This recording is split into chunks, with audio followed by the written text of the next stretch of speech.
Bem-vindas e bem-vindos ao CSA TV, o seu canal de notícias das Américas em português. Seguem agora os nossos destaques. A OMS expressou preocupação pelo fracasso mundial na distribuição de vacinas contra o coronavírus aos países mais pobres. Trabalhadores e trabalhadoras domésticas sofrem com as más condições de trabalho durante a pandemia, especialmente na América Latina. A CEPAL propõe a construção de alianças entre países em desenvolvimento para superar a pandemia.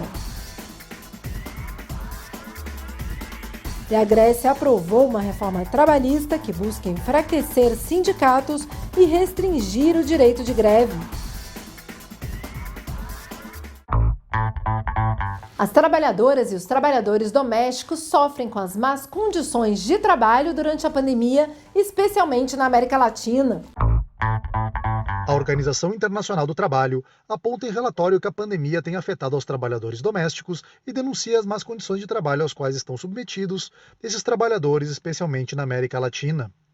Em 6 meses, entre o final de 2019 e meados de 2020, o número de empregadas domésticas caiu de 25% a 50%, a depender do país em análise. As perdas de emprego em outros setores foram inferiores a 15%. Além disso, a categoria raramente tem acesso a equipamentos de proteção individual para exercer as atividades. A informalidade também gera desproteção com relação às medidas de proteção social tomadas para lidar com a pandemia. No seu relatório, a OIT lamenta que 10 anos após a adoção de um acordo histórico para regulamentar os direitos coletivos, a situação laboral dos trabalhadores domésticos não tenha melhorado nesta década. A OIT informa que há 75,6 milhões de trabalhadores domésticas no mundo. Desse total, 61,4 milhões trabalham na economia informal e mais de 3/4 são mulheres. E a OMS expressou preocupação no fracasso da distribuição das vacinas, principalmente aos países mais pobres.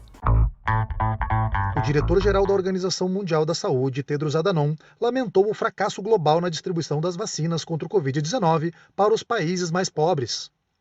Valorizamos as vacinas doadas pelo G7 e o compromisso de países como os Estados Unidos de compartilhar as doses das vacinas em junho e julho, mas pedimos aos demais que sigam esses exemplos. Precisamos de vacinas para salvar vidas, enfatizou o diretor da OMS. Ele também destacou que mais da metade das regiões de alta renda no mundo já tem doses suficientes para poder vacinar as suas populações, e apenas 3 dos 79 estados de baixa renda alcançaram níveis semelhantes. A OMS tem alertado que muitos países latino-americanos têm sofrido com o aumento dos níveis de transmissão do coronavírus. Ao mesmo tempo, na África, as infecções por Covid-19 aumentaram 52% na mesma semana, e as mortes aumentaram em 32%. A estimativa é que a situação piore, e por isso precisamos de vacinas, ressaltou o diretor da OMS. E a CEPAL propõe alianças entre países em desenvolvimento para superar a pandemia. Segundo a secretária executiva da CEPAL, Alicia Bárcena, uma recuperação transformadora após a pandemia de Covid-19 requer uma aliança global que inclua países em desenvolvimento em todas as formas de cooperação e financiamento. Bárcena indicou que o PIB per capita não deve ser o único critério para definir os níveis e necessidades de desenvolvimento, e não pode ser usado para excluir os países de renda média do financiamento concessional e das preferências comerciais. Para Bárcena, os países de renda média são atores-chave no desenvolvimento global, uma vez que representam mais de 75% da população mundial e cerca de 1/3 do PIB global. 62% das pessoas que vivem na pobreza vivem lá, atraem 45% dos investimentos, respondem por 30% das exportações mundiais e são atores-chave na implementação da Agenda 2030 e seus objetivos de desenvolvimento sustentável.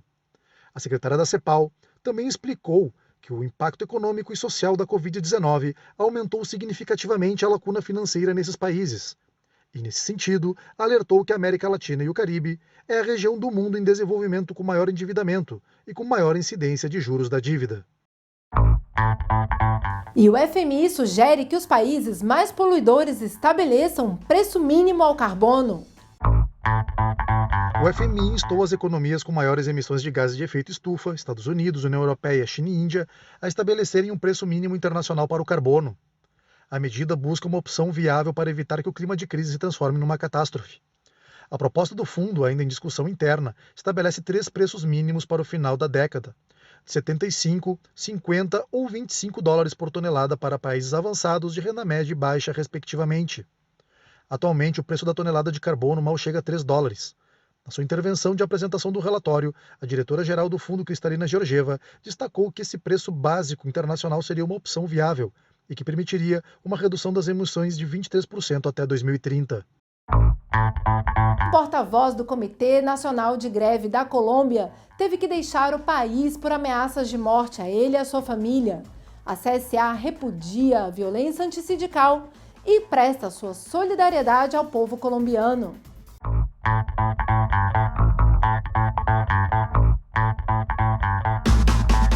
Nelson Alarcón, porta-voz da Comissão Nacional de Greve da Comissão Executiva Nacional da Federação dos Trabalhadores da Educação, FECODE, precisou deixar o país devido às constantes ameaças de morte contra ele e a sua família. A Confederação Sindical dos Trabalhadores das Américas, a CSA, expressa sua solidariedade ao companheiro Nelson Alarcón e à sua família e denuncia a cumplicidade do governo de Ivan Duque com os atos que não respeitam as bases da ordem democrática, conforme denunciado pelos movimentos sindicais, sociais e de direitos humanos. Rafael Freire, secretário-geral da CSA, expressou seu repúdio à violência antissindical histórica no país. Na Colômbia, nada mudou. A violência continua e a impunidade também. A morte ou exílio não podem ser o destino de quem luta pelos seus direitos e pela democracia. O presidente da Confederação dos Trabalhadores da Colômbia, CTC, Luiz Miguel Morantes, emitiu nota em 21 de junho para exigir que o governo nacional e as autoridades competentes investiguem a origem das ameaças. A Unidade Central dos Trabalhadores, a CUT, Colômbia, também se manifestou por meio de seu presidente, Francisco Maltés, solicitando ao Ministério Público e ao Ministério do Interior que investiguem esses fatos. E a Grécia aprovou uma reforma trabalhista que visa enfraquecer os sindicatos e restringir os direitos de greve. Apesar do repúdio de setores políticos e sindicais, o parlamento da Grécia aprovou na semana passada uma polêmica reforma trabalhista promovida pelo governo. A medida foi aprovada com o voto de 158 dos 300 legisladores do país. Durante a votação, milhares de pessoas protestaram em várias cidades e na capital, Atenas. Um dos pontos polêmicos da medida é o aumento para 10 horas de trabalho proposto pelo governo. Os manifestantes alertaram para as consequências do aumento da jornada de trabalho, na contramão de outros países europeus que buscam reduzir a jornada de 8 para 6 horas diárias. E no Brasil, a população do Rio de Janeiro presta homenagens aos mais de 500 mil mortos por Covid-19.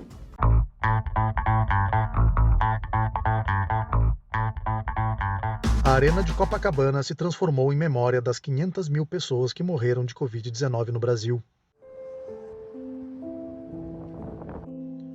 O segundo país do mundo em número de mortos pela pandemia. Centenas de rosas vermelhas foram colocadas na praia de Copacabana e repúdio a forma como o governo do presidente Jair Bolsonaro e parte da sociedade tem tratado a pandemia desde a crise da saúde, segundo a ONG Rio da Paz, organizadora do protesto. O Brasil tem registrado uma média superior a 2.000 mortes por dia por coronavírus e está a caminho de se tornar o país com o maior número de vítimas pela pandemia. Segundo a ONU, a xenofobia no mundo é cada vez maior e exige políticas públicas para os imigrantes.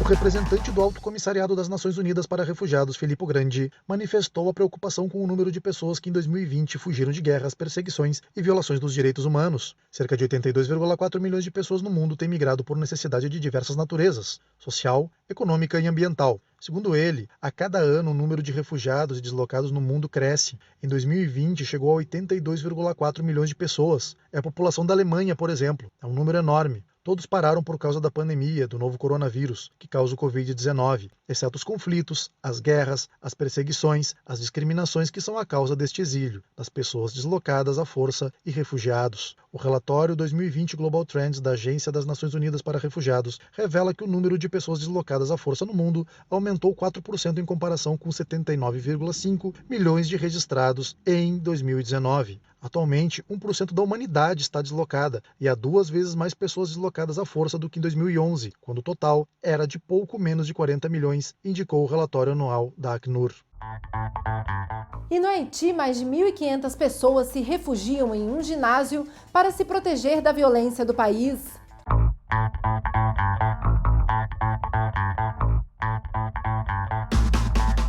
No Haiti, mais de 1.500 pessoas se refugiaram em um ginásio, desde que a violência urbana ganhou contornos caóticos pela disputa entre duas gangues pelo controle de bairros na entrada sul da cidade de Porto Príncipe.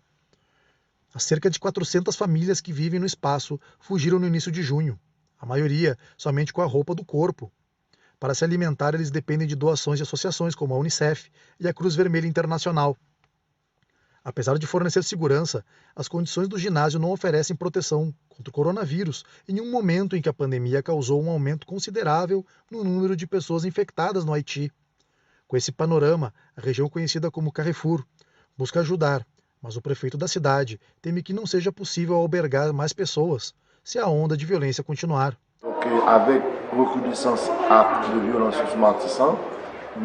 O recrudescimento da violência, não sabemos se teremos condições de atender a todos. Acrescenta-se a esse contexto o fato de que estamos no auge da pandemia. Na Estrada Nacional número 2, é possível ver o deslocamento de pessoas nos bairros afetados pela violência. Toneladas de lixo na rua, veículos e motocicletas em alta velocidade para evitar parar na região.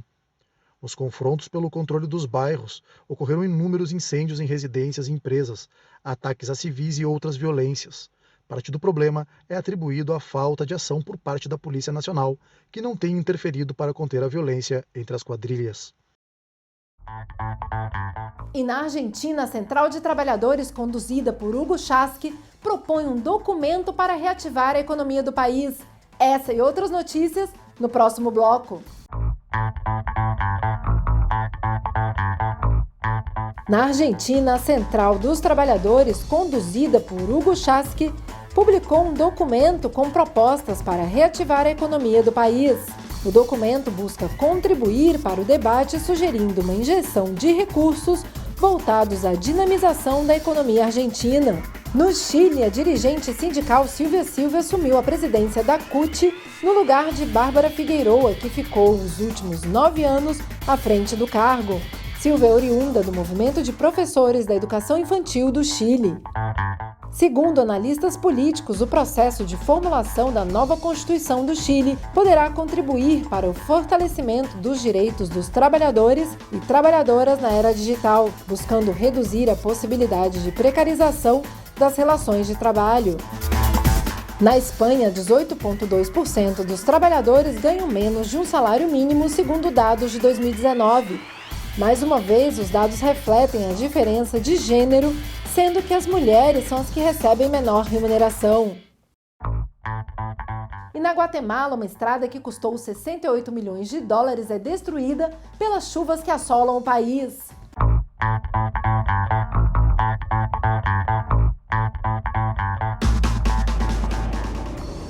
Esta estrada, que desvia o trânsito da rodovia Pan-Americana da Guatemala, inaugurada em 2019 pelo ex-presidente Jimmy Morales e que custou 68,3 milhões de dólares, tem um problema. Se deteriora facilmente com a ocorrência de chuvas. Os 14,5 quilômetros de estrada foram consideradas em abril de 2019 por Morales como uma mega obra e um marco histórico para beneficiar mais de 6 milhões de cidadãos. Mas 2 anos depois, a estrada sofre gravemente no inverno e é praticamente alérgica à chuva. Além disso, o custo do investimento cresceu em 25% do seu orçamento original e a obra ainda não foi oficialmente lançada pelo governo. Inundações e deslizamentos contínuos motivaram uma investigação sobre o superfaturamento da obra. Em julho de 2020, 17 pessoas foram capturadas por anomalias técnicas, financeiras e administrativas no entorno da construção da rodovia. Mas 3 meses depois, o juiz encarregado do processo as liberou. O processo judicial foi reativado em fevereiro. Por enquanto, a rodovia continuará operando, enquanto as autoridades investigam o suposto estelionato na construção do trecho em um dos países mais corruptos do continente, segundo índices de organismos internacionais. E na Turquia, cresce a procura pelas criptomoedas para diminuir a perda com a inflação.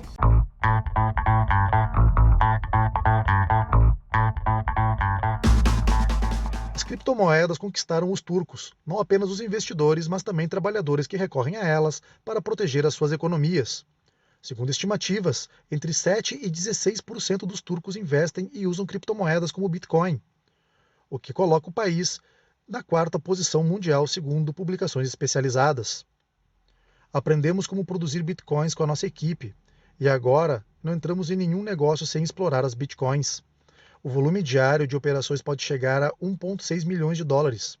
No Telegram, abundam os gurus de criptomoeda que aconselham milhões de usuários, e nas grandes cidades turcas é cada vez mais comum encontrar cafés e outros estabelecimentos onde se paga com criptomoeda. Agora perdi. Houve uma baixa muito forte, pois todos começaram a retirar os seus bitcoins. Mas o jogo tem seus riscos. Em abril do ano passado, uma das maiores bolsas digitais da Turquia, a Todex, foi certificada por um órgão regulador dos Estados Unidos e movimentou cerca de 700 milhões por dia de dólares. Fechou sem aviso, deixando seus usuários sem acesso à economia. Mais de 400 mil clientes da Todex estão agora numa batalha judicial para recuperar as suas economias, que totalizam aproximadamente 108 milhões de dólares. E a Turquia emitiu um alerta vermelho para prender o proprietário em fuga, Faruk Fatih Özer, que fugiu para o exterior. E o Panamá sofre com um desastre ambiental sem precedentes.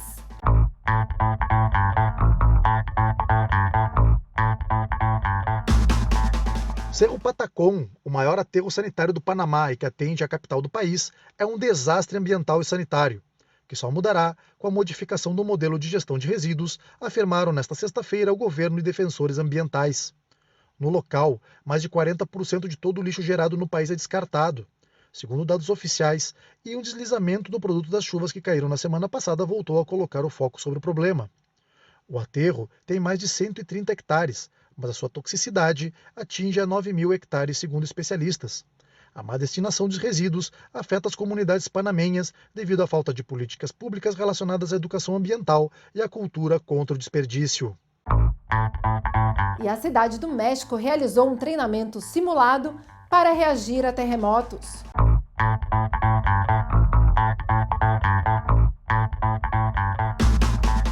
Na cidade do México, a simulação de terremoto realizada nesta segunda-feira foi considerada um sucesso, informou a chefe de governo Claudia Sheinbaum. As autoridades detalharam que cerca de 6 milhões de pessoas participaram e mais de 14 mil prédios da cidade se inscreveram em uma plataforma para participar da simulação. Além disso, quase 2 mil prédios da administração pública da cidade do México também participaram do exercício. Guido Sánchez Coelho, diretor do exercício, explicou que fazer exercícios de simulação é fundamental para que os cidadãos estejam preparados, ouçam o alerta, saibam quanto tempo tem para evacuar para uma área segura ou para sair de um local. Um dos pontos-chave de refúgio da capital é a Plaza de la Constitución, conhecida como a Plaza de Zócalo. Simulações no México são realizadas para que os cidadãos fiquem alerta para a ocorrência de terremotos. O último grande terremoto ocorreu em 19 de setembro de 2017, com a magnitude de 7,1 e epicentro entre as cidades de Puebla e Morelos. O abalo deixou 369 mortos, 228 na cidade do México. Tarcísio e seu neto Miguel estavam fazendo compras perto da praça quando o exercício ocorreu. O avô lembrou que desde a infância temos que ter a cultura de saber lidar com os terremotos. Por isso esse tipo de ação é muito importante. Miguel, por sua vez, que com apenas 8 anos já pensa em ser engenheiro para ajudar em situações de emergência como terremotos, explicou claramente o que quer fazer quando há um terremoto. Tenho que sair devagar, sem me preocupar e ir para a zona segura para que, se algo acontecer, nada me afete. O tempo de evacuação em 2 edifícios do governo da capital foi de 4 minutos em média, ou seja, foram mantidos em relação ao exercício anterior, informaram as autoridades. E eu sou Caroline Coelho, desde a sede continental da CSA em Montevidéu, no Uruguai. Muito obrigada por nos acompanhar.